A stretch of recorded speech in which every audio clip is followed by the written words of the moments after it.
Bonjour tout le Bonjour. monde. Alors aujourd'hui, on va parler d'industrie, alors de la vraie industrie. Je suis avec Christian, mais on est entre barbus déjà, c'est pas mal mais mis à part ça, Christian, qui êtes-vous? Alors, je suis Christian Nouiriga. Je suis actuellement le président de Sanem Process, une société que j'ai créée il y a 13 ans. Mmh. Pas dans mon garage parce que j'avais pas de garage, mais j'ai créé dans mon salon. Et avant de créer cette entreprise, j'ai fait des études en commençant par la technique sur de BTS productique mécanique, licence industrielle en méthode industrielle, gestion de production, tout en alternance. Ensuite, je suis passé un peu du côté obscur avec une école de commerce, l'IDRAC Lyon. Aïe, aïe, J'ai aïe, travaillé pendant 6 mois et c'est vraiment le puis côté pendant cette obscur là. période de C'est vraiment le côté pendant cette obscur là, de partir dans le commerce. oui, mais ça me plaît bien. Ça me plaît bien pour un technicien partir dans le commerce, effectivement, c'est le côté obscur et puis j'avais toujours un petit peu cette flamme d'entrepreneur qui était au fond de moi et qui de plus en plus, s'est développée. Mmh. Et dans mes activités, enfin mon premier emploi, c'était chez Cazeneuve. J'avais sorti d'école de commerce, un poste d'agent commercial où j'accompagnais aussi d'autres agents commerciaux et c'est là où j'ai découvert le monde de la machine-outil et je me suis dit: «Bah, ça bon, j'ai trouvé mon métier, je veux travailler dans la machine». Ça a été plus une passion. Je me rappelle en revenant du déjeuner, j'ai dit: «C'est bon, j'ai trouvé ma voie». Et bien, en parallèle, j'ai toujours ma flamme d'entrepreneur qui me dit: «Ah, c'est pas mal l'école de commerce, mais pour monter une société, il y a un master entrepreneuriat à Lyon. Je pose un dossier, j'en pose qu'un et je vois ce qui se passe». Donc en fait, voilà, j'ai été retenu et bah, le retour, c'est que ça a été une super formation, mais on s'en aperçoit 15 ans après. Donc D'accord. voilà. Ensuite, une fois que j'ai fini les études, j'ai eu un premier poste en tant que responsable commercial dans une filiale d'une société italienne qui avait décidé de créer une filiale, qui, auparavant travaillait avec plusieurs distributeurs. Donc il a fallu reprendre un peu le fichier client, réexpliquer la stratégie globale de la société et cette entreprise, c'était Atome, fabrique des machines de découpe pour le cuir et tout ce qui est caoutchouc, joint d'étanchéité. En parallèle, j'avais d'autres gammes de produits, c'est avec d'autres fournisseurs, plus dans l'enroulage, déroulage, complexage, découpe rotative, qui sont aujourd'hui des métiers de CNM Process, avec Mmh. beaucoup de clients qui me demandaient à chaque fois des choses hors catalogue. Et ce qui m'a un petit peu on va dire poussé à créer CNM Process, c'était que je suis allé voir ma direction en disant: «Bah, il y a plein d'idées, il y a plein de choses, on pourrait créer un petit bureau d'études en interne et commencer à proposer un peu de solutions sur mesure». Et j'ai eu une fin de non-recevoir en me disant que mon métier, c'était vendeur et que j'avais pas à créer des machines, je devais vendre, peu importe ce que le client a besoin et qu'il fallait vendre. Donc comme j'étais plus tellement aligné avec les objectifs de la direction, donc bah, je suis parti dans une société de robotique et machines spéciales pendant 1 an et demi, Mmh. en tant que chargé d'affaires, plus sur le secteur de la fromagerie, mais je restais dans le monde de la machine, donc moi ça m'allait très bien. Et un projet qui était très clair avec le responsable, enfin le directeur de l'époque qui est maintenant parti à la retraite, où j'intégrais sa société pour lui développer c'était un retourneur automatique de clés pour les fromageries et en parallèle je créais mon entreprise. Donc voilà un petit peu la genèse du projet, mon parcours, mon professionnel. Donc ça fait, presque 20 ans que je travaille dans le secteur de la machine-outil. Je suis passionné comme au premier jour. Et ensuite, CNM Process en quelques mots, aujourd'hui, c'est 26 passionnés parce que j'ai la chance d'être entouré d'une équipe où chacun a choisi son métier et vraiment prend du plaisir à travailler et à créer quelque chose ensemble. D'accord, d'accord. Et on est fortement intégré sur une grande partie de la chaîne de valeur avec l'accompagnement avant-vente, donc définition avec le client de leurs besoins, ça on y reviendra un peu plus tard. Du bureau d'études, mécanique, électrique, automatisme, l'usinage en interne Et et du ensuite coup, on fait pour embobiner un petit peu, pour ceux qui connaissent pas, vous êtes sur, quel secteur d'activité?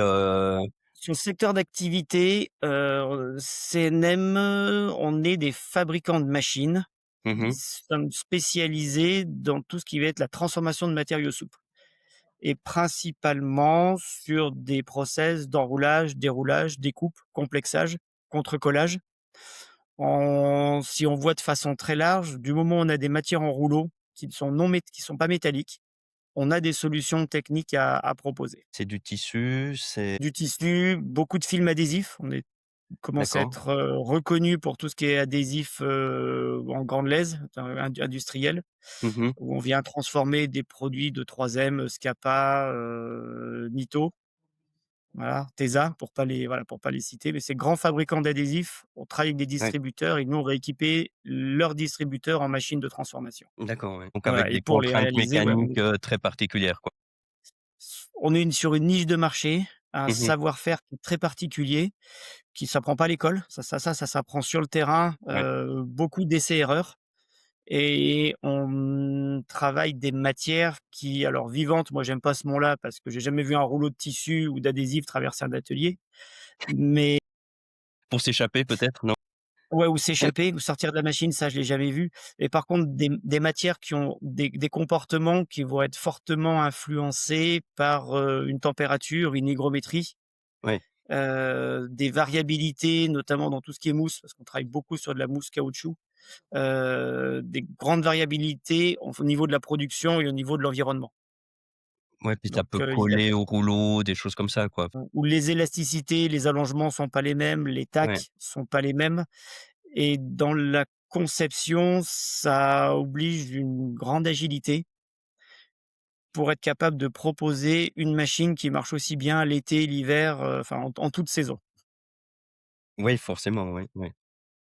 Et je suis parti un peu de moi de l'expérience, en proche client également, parce que moi j'ai besoin dans ma façon de fonctionner, bon, il faut que j'ai un pied dans la technique pour savoir comment ça se réalise et un pied chez le client pour comprendre ce qu'il a besoin Alors, ou justement, l'accompagner.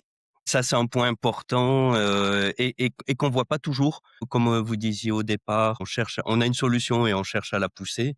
Quand on préparait le podcast, je trouvais ça intéressant de partir du besoin client.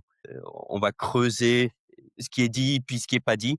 Je veux bien que vous nous expliquiez un petit peu votre démarche, vis-à-vis du client. Alors enfin, la démarche c'est un peu de l'hybride parce que vous avez vu un peu mon Mmh. profil, je suis un peu hybride, je fais un peu tout et voilà, je fais un peu beaucoup de choses et j'ai à peu près la même approche avec le fait client et gamme produit, c'est forte pour moi, c'est fortement lié. Mmh. C'est-à-dire que un petit peu la genèse de notre produit, c'est d'avoir explosé ou la machine en différents modules techniques ou briques technologiques qui permettent en fait de réassembler une solution spécifique au client en se basant sur des briques existantes. Et ces briques-là, on a à la fois la partie mécanique sur du 3D, où on Mmh. a les modules qui sont déjà standardisés, mais également la même chose au niveau automatisme.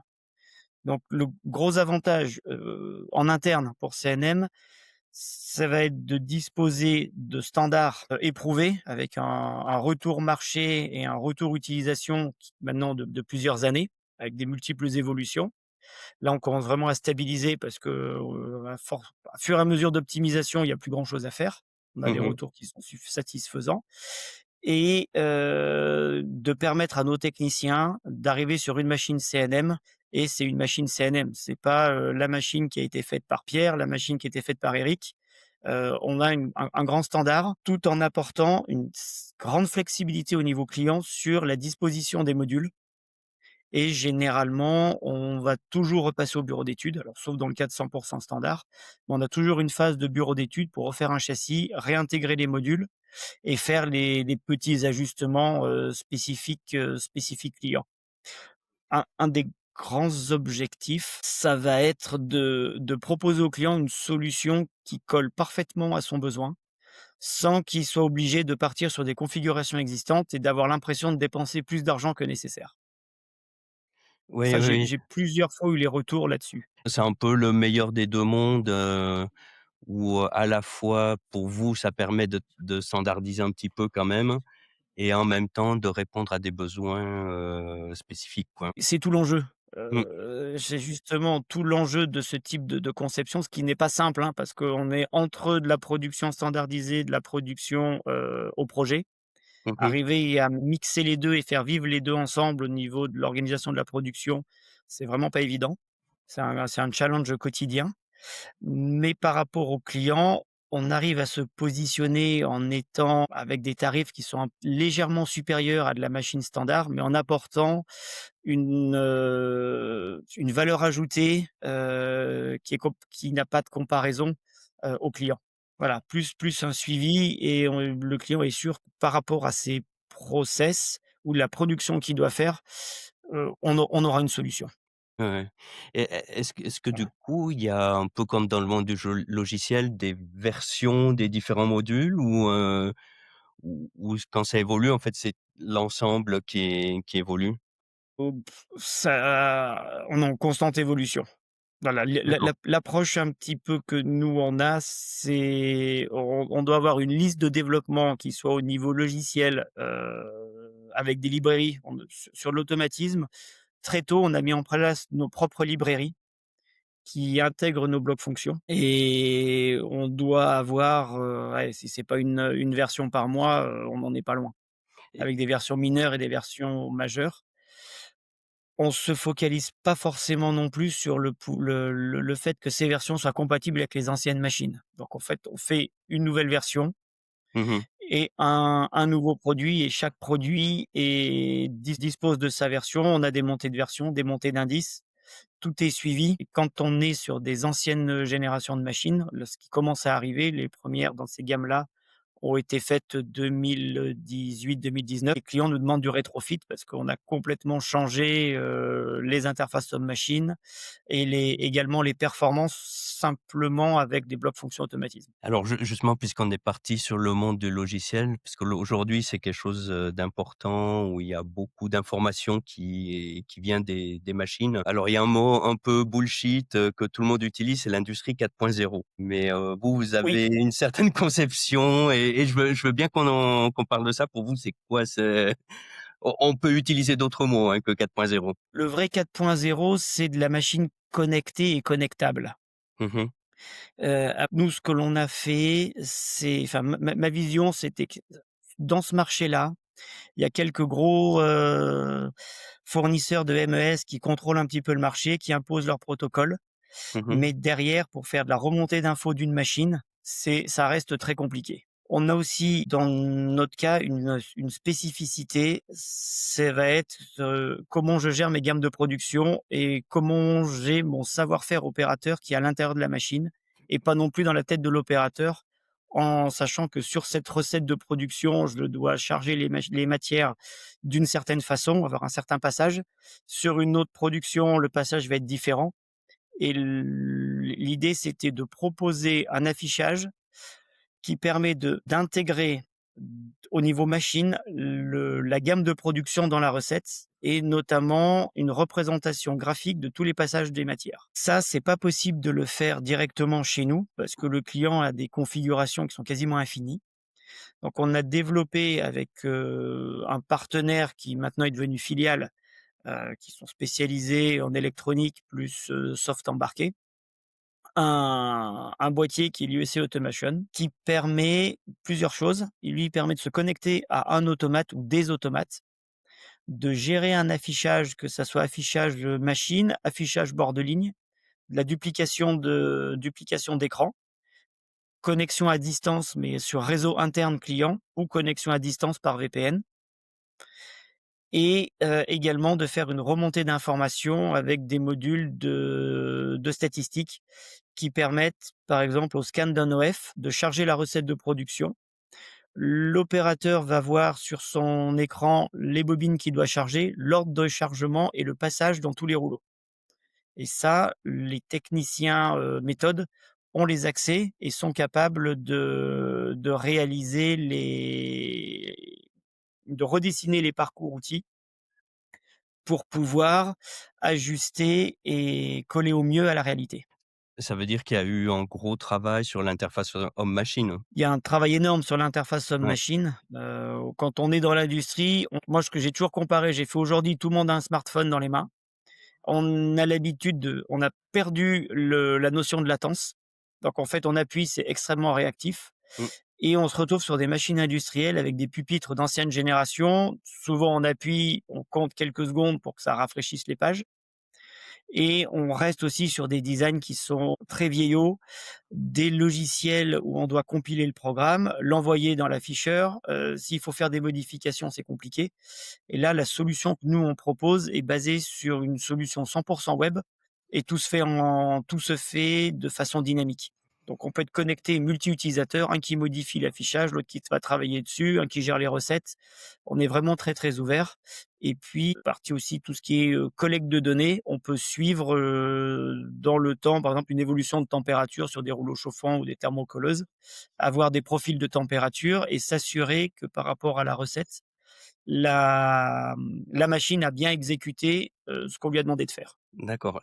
Il y a un point qui a été un tout petit peu évoqué par les temps qui courent, c'est ça devient un petit peu plus sensible, hein, sur la cybersécurité, sur, la propriété des données, la présence sur le cloud et cetera et vous avez eu une approche, assez spécifique et carrée, là, je dirais là-dessus.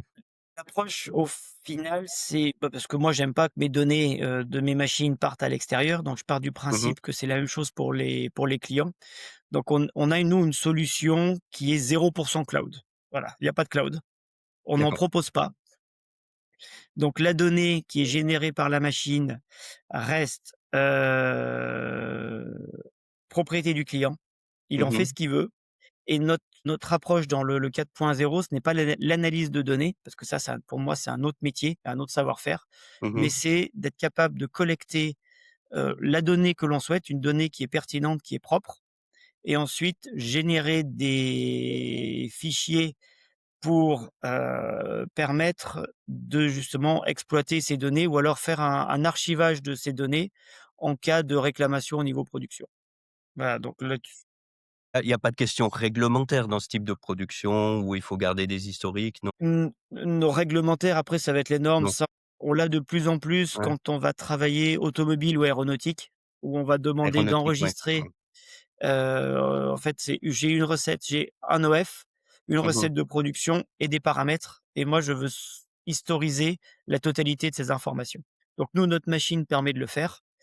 On a également de la connexion par badge RFID, donc qui est soit par groupe d'opérateurs ou alors nominative Mmh qui mh. permet un auto-login ou un login avec juste un code PIN pour avoir une double authentification et qui permet de se connecter sur chaque écran Mmh et mh. d'accéder au niveau d'accès, que l'on a. L'idée, c'était recasser un petit peu casser un petit peu tous les codes et marier à la fois le monde de l'automatisme et le monde de l'informatique qui Mmh mh. ne sont généralement pas forcément compatibles. Un automaticien ne comprend pas un informaticien et vice versa. Là, l'idée, ça a été de relier un petit peu ces 2 mondes, de proposer des protocoles, dire très ouverts, la possibilité de communiquer avec des automates, suivant différents protocoles industriels, de l'OPC-UA, de l'Ethernet IP, du Modbus, du MQTT. Voilà, on a tout un tas de protocoles qui existent pour pouvoir, connecter soit uniquement notre machine, on remonte la donnée, Mmh mh. mais on a aussi très régulièrement des clients qui vont utiliser nos machines en entrée ou en sortie de ligne. Ils ont déjà une ligne process existante. L'intérêt de notre solution, c'est de pouvoir recréer un affichage, bord de ligne qui va reprendre les informations sur toutes les machines et pouvoir, par exemple, faire un départ cycle, gérer, différents paramètres d'un point fixe. Mais du coup, si vous avez autant de données, vous faites forcément de l'intelligence artificielle? Oui, on en fait un peu, mais ça, on en fait un peu plutôt sur du contrôle vision. Parce qu'on a également une partie vision pour de l'alignement de matière, Mmh mh. Mmh mh. où là, les réseaux tout est basé sur du réseau de neurones et de l'intelligence artificielle avec certains entraînements. Le et on va se cantonner un petit peu près à ça sur vrai l'intelligence artificielle, au niveau de nos machines. C'est plutôt de la vision. Sur les autres point, on n'a pas non ni les compétences, ni la volonté d'aller faire de l'analyse de données par intelligence artificielle. Donc moi, je préfère fournir ou alimenter une base de données client Mmh. plutôt que de vouloir tout faire tout seul, sans avoir la maîtrise complète ou apporter le service suffisant au niveau du client. Ouais, puis il y a pas forcément, enfin je taquinais tout à l'heure, hein, il y a pas forcément l'utilité dans enfin à l'endroit où vous êtes, quoi. Non, on est sur, ce que mon Ouais, partenaire appelle, c'est très déterministe ouais. comme environnement. Donc quand c'est très déterministe, c'est de l'algorithme très mathématique qui fonctionne très bien. L'intelligence artificielle marche bien quand, il y a beaucoup de paramètres et qu'on ne peut pas tous les contrôler. Et quand Mmh. on peut tous les contrôler, un algorithme est beaucoup plus efficace en termes de ressources, matérielles et puis rapidité d'exécution. Vous proposez quand même de l'analyse de ces données ou du traitement de ces données? Pour l'instant, on n'y est pas encore. Non? D'accord, C'est dans le plan de développement. Aujourd'hui, ce que l'on fait, c'est plutôt de la surveillance de paramètres. Donc c'est un d'accord, ouais. sans être dans du prédictif, mais ça va être de la surveillance par rapport d'un couple moteur ou d'un courant moteur qui va permettre de voir dans le temps éventuellement une variation ou une dégradation et de mettre une alerte opérateur ou une alerte maintenance en disant: Mmh. «Attention, là, on voit que le courant augmente régulièrement depuis, quelques jours, il doit y avoir un problème mécanique». Ouais, c'est de la supervision, quoi, là. Voilà, c'est de la supervision, je j'aurais pas la prétention de dire qu'on va faire de la maintenance prédictive, Mmh. parce que sur nos machines, je vois pas l'intérêt. On est sur des solutions mécaniques qui sont relativement, entre guillemets, «simples» et surdimensionnées. Donc Mmh. il y a pas d'intérêt, mais c'est bien de pouvoir éventuellement suivre quelques paramètres machine sans en mettre 300 parce que si on fait 50 gigas de données, à chaque production, ça ne sert strictement à rien. Au tout début, vous parliez de vos clients, ça va être quel type d'industrie? Quel type de clients? Quel type de matériaux? Alors, les matériaux, on en a parlé un petit peu. Oui, bah, alors l'intérêt de notre métier, c'est justement la diversité à la fois de clientèle, d'applications Mmh. et de matériaux. Donc l'approche aussi, au niveau des clients, donc comme dit, on est très présent dans l'adhésif. Donc du moment où il faut appliquer un adhésif double face ou un adhésif sur, une mousse, un caoutchouc, un film ou complexer 2 films entre eux, là on a des solutions techniques. On a toute la partie tous les transformateurs d'adhésifs. On est aussi très présent dans la mousse et le caoutchouc. Donc transformateur de mousse, transformateur de caoutchouc. Une part d'activité importante dans du déroulage pour des composites, que ça soit de la fibre sèche ou du pré-imprégné et notamment sur la partie pré-imprégné, nos caméras avec de l'IA qui permettent de détecter la position utile de la fibre et de faire un alignement matière automatique. Ah Et oui, dans ce cas-là, les retours qu'on a des clients, c'est un gain matière entre 3 et 4. sur le volume, oui, ça fait la différence, ouais. Sur le volume et le prix au mètre carré de ces matières, généralement, la machine est payée entre 6 mois et 1 an. OK, OK. À la fois, on On a avait été parlé rapide et on a fait comment on a brossé un peu le tableau. Est-ce qu'il y a d'autres choses qui vous paraissent après importantes? sur l'approche client, j'ai un petit peu une spécificité aussi, où moi le client je demande rarement au client ce dont il a besoin. Parce que si on demande ça à un Oui, client, lui, il va répondre avec la technologie qu'il connaît. Mais j'essaye plutôt, entre ce qu'il va me décrire, de comprendre le réel besoin de production et à partir de là, construire une solution technique ou un process vraiment adapté à son besoin. Bon, forcément qui va, moi, reprendre le maximum de solutions standards, mais c'est vraiment c'est un client, une machine, un projet, une approche. Et dans l'approche, le client est vraiment au centre de la conception et comme, j'ai eu un ancien quand j'étais en machine spéciale, l'ancien directeur disait: «Quand on fait une machine, c'est comme quand on fait un enfant. Ça se fait à 2. Quand il y en a un qui veut faire tout seul dans son coin, généralement ça marche pas bien». Donc j'ai gardé cette phrase. Je trouve qu'elle est tr elle est elle c'est elle vrai. est très vraie et l'idée, c'est de dire, moi je me positionne en disant: «Écoutez, nous, on maîtrise nos technologies, Mmh. on sait faire des machines. Vous êtes le client, vous maîtrisez vos process, vous connaissez vos matières et c'est parce qu'on va travailler ensemble qu'on va réussir à faire quelque chose qui fonctionne bien. Souvent, c'est on a besoin de savoir plus, le parce que la solution effectivement, c'est votre expertise.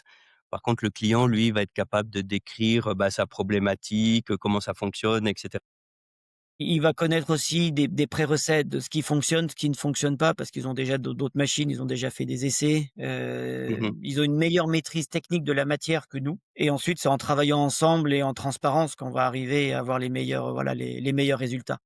Donc il y a plusieurs choses. Il y a toute une phase de conception avec différents jalons pour valider, à chaque jalon, pour être sûr qu'on se comprenne Mmh. bien sur la phase du projet et pas arriver avec la machine dans l'atelier en disant: «Bah, non, c'est pas ce que je voulais». Ce qui C'est nous est dommage. arrivé, au début, voilà, où il y a de l'incompréhension, chacun a son idée en tête, mais quand on a la réalisation, ben, ça Mmh. correspond à ce que notre client avait en tête. Donc là, on a un processus où on l'intègre très tôt Mmh mh. dans la phase projet et on le partage très tôt des informations. Mmh mh, mmh mh. Et après, on a une autre phase aussi, je pense qu'il y a aussi un intérêt, on a parlé justement d'interface homme-machine, mais il y a tout ce qui est ergonomie utilisateur. Ouais. Où là-dessus, c'est plutôt mes techniciens au bureau d'études, ou mes ingénieurs qui râlent de temps en temps parce que souvent je fais refaire en leur disant: «Bah non, là l'opérateur, il pourra pas charger, c'est pas ergonomique» et s'ils ont du mal à utiliser la machine, le raccourci, entre guillemets, «c'est une machine de merde», il est très vite fait. Alors Ouais, que c'est ouais, parce qu'elle a simplement été mal étudiée, elle a été pensée parce qu'au niveau bureau d'études, c'était plus simple de le réaliser de cette façon-là, mais pour l'opérateur, ça reste compliqué. Et moi, la phrase que j'ai toujours, c'est: «Toi, ça va être 2 jours de boulot, l'opérateur, il va passer 10 ans sur la machine, donc pense aux 10 ans qu'il va passer». oui.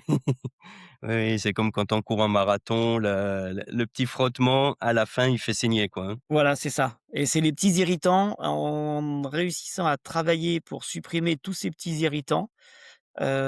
L'objectif, c'est on rentre chez un client, on met une première machine et bah, c'est de vendre les suivantes dans les années qui suivent Ouais, ouais, et ouais. généralement, c'est la production qui va pousser pour reprendre la même chose. Alors s'il y a des gens qui ont envie de discuter un petit peu plus avec vous sur, vos machines, qui auraient des besoins, on vous retrouve sur le monde merveilleux d'internet, hein, bien entendu. Oui, bah, après on a un site internet qui est assez complet, Mmh mh. on a une jolie section qui s'appelle «Cas d'études», apparemment qui plaît beaucoup et qui vont expliquer, un petit peu la demande client et la façon dont CNM a répondu avec une machine ou une solution technique. D'accord, donc on vous Voilà retrouve sur et votre après si aussi vous avez certaines personnes qui s'interrogent sur comment je peux connecter mes machines, comment je peux remonter de la donnée, la solution qu'on a développée à la base en interne, on commence à la commercialiser. très bien. Merci beaucoup Christian. Et bah, de rien, merci Marc. C'était très intéressant et puis, bah, à bientôt sur internet. Bon et bah, avec plaisir, hésitez pas. Au revoir. Au revoir.